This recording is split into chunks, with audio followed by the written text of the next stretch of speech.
Whoa, that was a close one. Hey everyone, I'm Raul, and I will be applying SVD and PCA on basketball data. And so, quick disclaimer before I get into the project.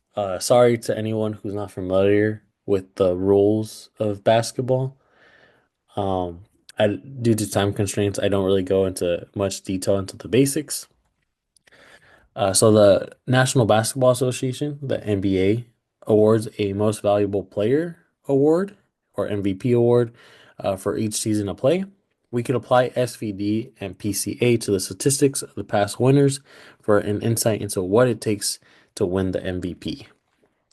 Our data will begin with the 1979 to 1980 season because this is the first season where the NBA began using the three-point line. So our data will include all major basketball statistics, so average points per game, average assists per game, steals per game, and so on. And we'll also be included the statistics of games played that season, average minutes played per game, and then win shares per 48 minutes. These two are advanced statistics, and they estimate the number of wins contributed by the player, and also um, the estimate wins contributed by the player per 48 minutes of play.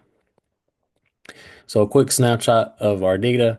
We have the player who won the award that season and their respective statistics. And then making box plots of our data. Minutes per game, total rebounds per game, assists per game, and both win share statistics did not have outliers.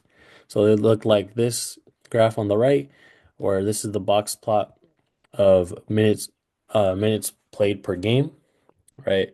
There's no there's no data points outside of the whiskers, whereas the other data values did have outliers, right? That are above and below the whiskers.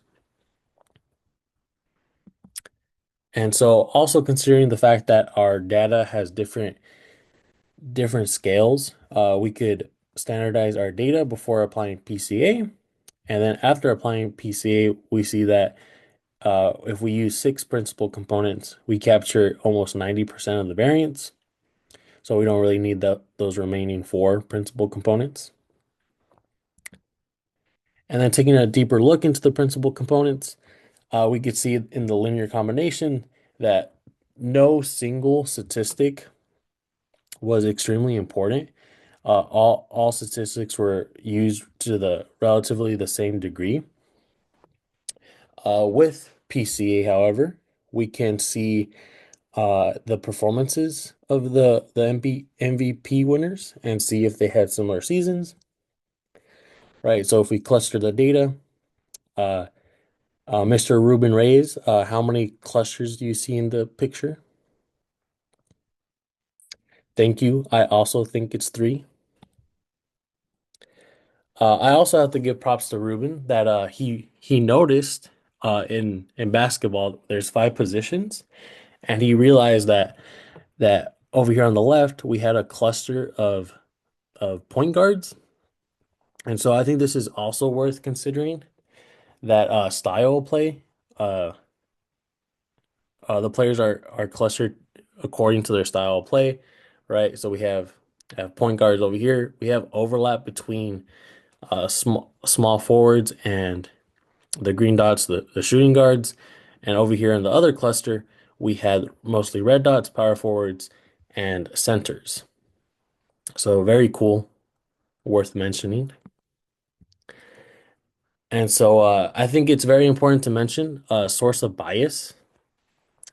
All MVP awards after the 1979-1980 season were determined by a panel of sports writers and broadcasters from the US and Canada. So, of course, with voting, there is definitely some bias. And some bias in this situation include voter fatigue. So, members of the panel can be tired of the same player winning the award, especially in consecutive years. So, in this case, they might not vote for a clear winner, a clear most valuable player, and might give it to the next most valuable player in their eyes just because they want someone new to get the award. We also have media narratives that can influence the voters' perceptions of the players. All right, I think an example of this could be a player on a team that's doing well, and a narrative could be that this player is not actually as good as they seem. They're only good because the players around them make them look better.